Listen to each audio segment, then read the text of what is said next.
nice Sunday shenanigans in Kew Gardens. Amelia has had no hours sleep since she woke up just before 8 o'clock this morning. It is now 3:45 in the afternoon and she's got just as much energy as when she woke up.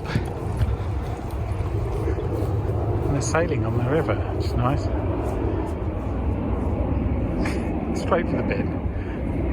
Welcome to another episode of Toby's Stupid Vlog. Hi there, good afternoon.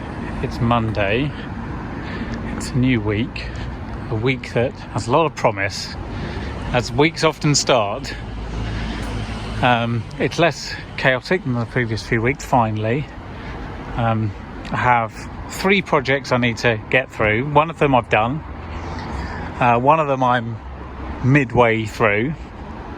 And one of them I haven't started, but is actually very straightforward indeed.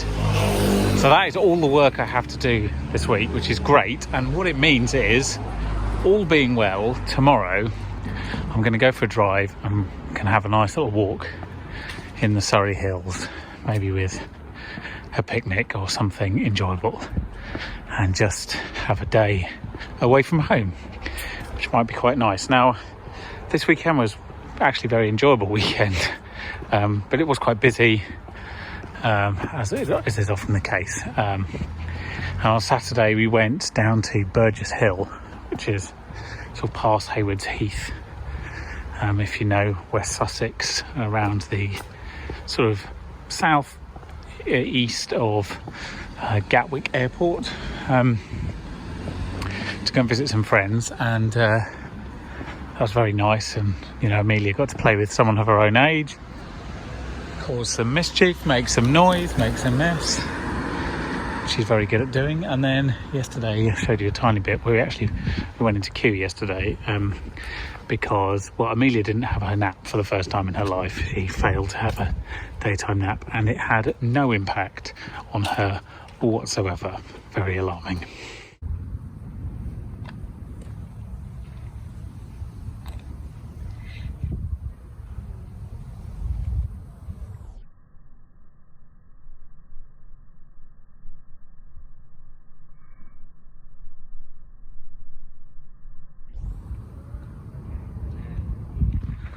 Hi, good morning. It's just about 11:45, and this is the edge of the Hurtwood in Holmbury, St Mary, or just outside Holmbury, St Mary. I've parked here in the car park. I'm going to go for a little round walk, try and discover the area a little bit. And the logic behind that is that there's a house around here for sale, which is interesting. It needs a lot of work, but I'm kind of curious about. And I know the area north and south of here, but I don't know this bit exactly. So if you want to live in a place, you should first walk around it and decide whether you do want to live in that place, and then you can worry about the detail parts, like actually buying a house. For reference, it's that house. Backing onto this meadow. Nice. Let's go and have a look. It's the church of Holmbury St Mary on top of the hill overlooking the village, which sort of stretches. It's in 2 parts. One part is this bit, which stretches around this hill here. I've come from that cutting there, just round the corner. That's where I was looking at the house. And the second part is where I'm going now, which is on the other side of this hill. So I'm just going to wander around and see that before we then go up and see an ancient fort on Holmbury Hill. Going up Holmbury Hill. So it's a beautiful place. I really like it. I mean, first impressions count, but often first impressions can be a bit, in my case, slightly overly optimistic. So you have to moderate your expectations a little. And those 2 people who just crossed the path up ahead are the first 2 people I've seen, aside from people in their own gardens. There's no one out and about walking. I mean, it is a Tuesday at lunchtime, so it's not massively surprising, but it's beautifully peaceful. So this is the top of the hill. This is what remains of an ancient fort. I'm going to have to look up quite what was here. I don't think it was like a castle as such. It was just sort of fortified, maybe some earth sort of walls and possibly some basic structures. It's quite old, but we're going to go round because we're right on the edge of this part of the hills here. So we're going to just go around here, and there's a viewpoint on the top, and we can look out south towards Cranley and Ewhurst.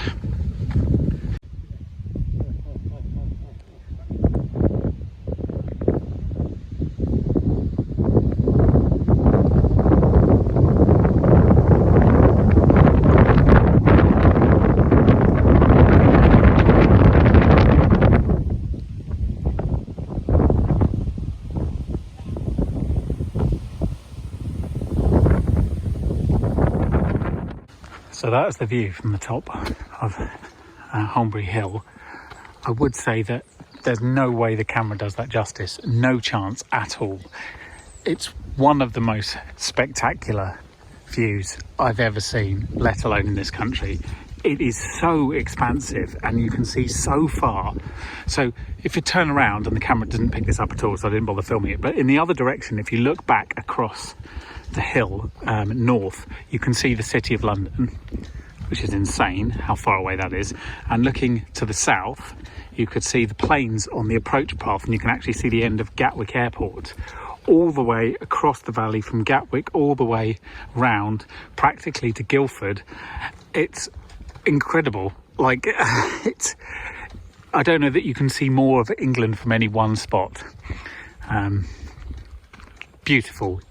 If you have any chance to come and see it on a good day, a nice clear day, then see if you can find your way towards Hurtwood and Holmbury Hill. It's the next hill over from Leith Hill, which I'm sure has almost as good a view, but it's amazing. So there you go, there's my recommendation.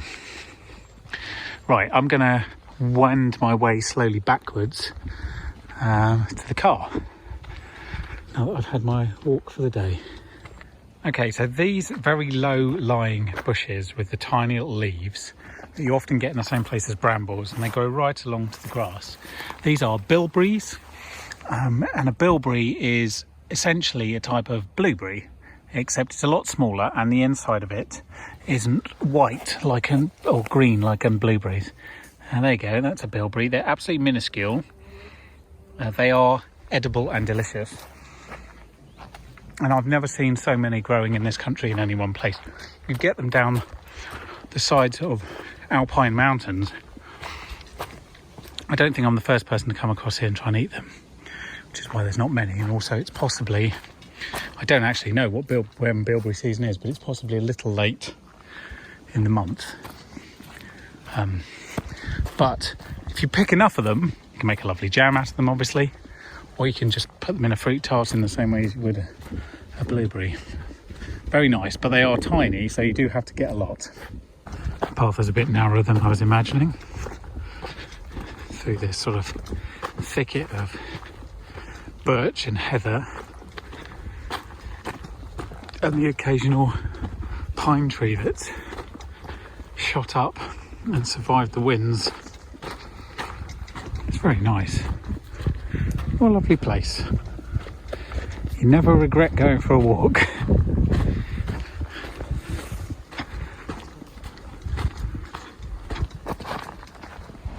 Hi, good afternoon. I'm on my own again this afternoon because Crystal's gone into work, and in fact she's going out this evening, which she hasn't done for a very long time.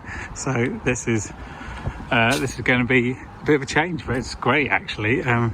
So she gets a night off Amelia, which is, I think, very well deserved, and myself and Amelia get to negotiate coming home, having dinner and going to bed, which, I mean, is a very well practiced routine, but there's always several unknowns that you can't really deal with. So anyway, I'm sure it's going to be reasonably straightforward, if a little bit tiring. I'm off out for a walk because I'd got a last minute project last night, in fact, to do this morning, which is a piece of radio. Well, it's BBC Sounds. If you don't know what that is, it's like the BBC's podcasting platform. So it's not broadcast radio, but it's made in exactly the same way and to the same specifications and everything. Yes, it's a bit of music radio. So it's a pilot for a programme. I don't know if I'm allowed to talk about the nature of it, but suffice to say there's a lot of R&B, sort of 90s R&B in it. I haven't made a piece of music radio for so long that it was kind of disorientating when I first went to look at it, because like, surely there's nothing to do with music radio, is there? So the first complication I should say is that especially when you're dealing with the sort of mishmash of music from different eras and genres and countries and whatnot, is that the way that different pieces of music have been mastered over the years is different. There were different standards back then, and so whilst everything is sort of maximised so that the peak is 0, the actual loudness of each piece of music it varies a lot. And that's not helpful when you're mixing a program in the modern way, because programs nowadays are mixed so that you don't measure the peak volumes, you measure the loudness, and loudness is essentially an average measure of volume over time. Anyway, so it's very hard to do because all these different things have different loudnesses. So you have to take all the pieces of music, chuck them all into analyzers and find out how loud they actually are, and then adjust accordingly. And there's like 12, 13 pieces of music, maybe 14 actually, and because no adverts on the BBC. So that's quite a lot, and then you have to go through and take out all of the original levels set by the producer because they're all shambles, put in a new master of each track set to the same level, and then redo all the intro and outro levels when there's people talking over them. So more work than I thought it'd be, but interesting because I haven't done that properly in a while. I suppose the other fascinating thing, to me at least, is that music radio is essentially a selection of records that you may or may not like. That's completely subjective. In the case of this particular programme, I actually thought the music was really good. But the bits in between the music, I still find redundant. Just like, unless I care a lot about the person who's saying it, which in this case is possible, but and they have something insightful to say, they are redundant. Especially in a podcast, it just feels pointless, and it all sounds so banal. So in my mind, a music radio host can only bring 2 things to the party, and in order to be good they have to bring both of them, and those 2 things are energy and information. So energy is mood, it's mood setting, it's like the tone of their voice, the way they deliver something, the way they make you feel, that's energy. And that can be uplifting or deliberately somber, but it has to change your mood somehow or bring you on a journey. And the other thing, as I said, is information. Information is, telling you things you didn't know that you might want to know, or giving you insight into their thought process or something, bringing something personal that, simply playing the records on their own can't bring you. And I think, broadly speaking, most hosts fail at least one of these, and in the case of this programme, both. And the simple reason is that broadcasters think that a shortcut to that is to replace energy and information with celebrity, and celebrity brings neither of those things very often. It's not a plus. Knowing who the person is does not make you inherently care more about the mood that they're setting or the information they're bringing. It can be a hook to get you to listen, but once you're listening, they've still got to do the basics. Anyhow, my point is it's actually quite difficult to do. There aren't many great radio hosts in the world, and the reason is that it's difficult to bring people on a journey and sort of get inside their mind and make them feel what you're feeling and inform them about something at the same time. That's really quite an art, and it's 10 times harder when it's the same records again and again and again that you're having to talk around, which is why podcasting is an opportunity, because if you get to choose the tracks to a certain extent, then surely you have an emotional connection to them, you have something you're bringing that people wouldn't otherwise know. You can paint a picture, set a scene. Anyway, it was just an observation, because I don't really pay attention to music radio anymore, and I was thinking, it's a BBC music programme though, so this is going to be good. And I mean, I suppose 75% of it is good because that's the music, but the bits in between the music are, as I said, a bit redundant. And when people complain I don't get to talk enough on the radio, or you never hear any of the hosts anymore, that's kind of the problem's all the way round. It's it's not whether they should talk more, it's whether they should actually talk less. Have they actually brought anything to the party at all when they've spoken? Anything? Are you in any way better off from them having talked to you? More entertained, more more aware? Because if you're not, just get a Spotify playlist. That's my honest feeling. Anyway, Q's nice, isn't it? Here's an observation that I used to probably make quite a lot, but haven't had to make in ages. But people in radio are just fucking rude. I mean, I don't think they intentionally mean to be, not all the time anyway. But the level of sort of condescension is just astounding. What I would say is, in more broad terms, that as a freelancer, it might feel like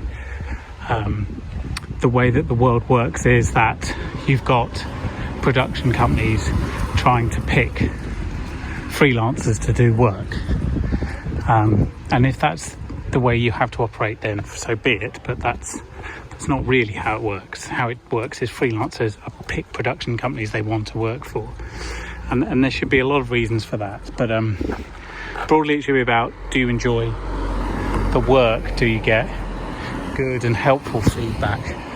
Do you get clear guidance on the project? Is the team well led? And because if it's not, and you don't, then really you're just sort of operating in the dark, and it doesn't matter what you do, the chance that it's going to be what they want is kind of slim. So why would you do that to yourself? You shouldn't really, should you? You should find the people you want to work for. I get that you've got to earn a living, but if people are difficult, if people are awkward, if people are unhelpful and rude, then just don't work for them. And whilst I wouldn't advocate bridge burning, if you choose to turn down somebody's work, if you can find a way of explaining to them in the nicest way possible why that is, then all the better. Good afternoon, it's Thursday, and just thought I'd give you an update on yesterday's Daddy and Amelia time, which was actually pretty good, to be honest. We only had one minor meltdown, and that didn't last more than about 3 minutes, so everything else was pretty dandy. So that was nice. And then she woke up this morning, she's been in a great mood, she was singing to herself, so that was very promising. I'm feeling slightly more relaxed today than I was yesterday afternoon after dealing with clients being idiots. It's just slightly frustrating, and you have to leave these things alone for a bit very often. 24 hours of not saying anything is probably best. And in fact, what it comes down to is they're going to have to pay me for half a day's work. The product that they've put out that they seem happy with, I wouldn't want my name on. So I think it's a win-win in the end of the day. So that's good. Anyway, yeah, this week has been pleasantly light work-wise, which has been a nice return to normality a bit. I do have projects on, but they're not so time-consuming. There's not this really tight deadlines. I've just remastered a programme that I did a couple of years ago for the BBC about making a new Aston Martin. That was an interesting experiment, going through your old projects and seeing, you know, the decisions you made even 2 years ago and how rubbish they were. So it's interesting to see how much you learn in that space of time. And so that's going out again in a couple of weeks, I think, so I've got to hand that in. And I've got one other outstanding project that I really need to wrap up before the end of the week, but Crystal and Amelia are having a afternoon with Katie tomorrow, I think, and Iris, so I might get a couple of hours to knock that out.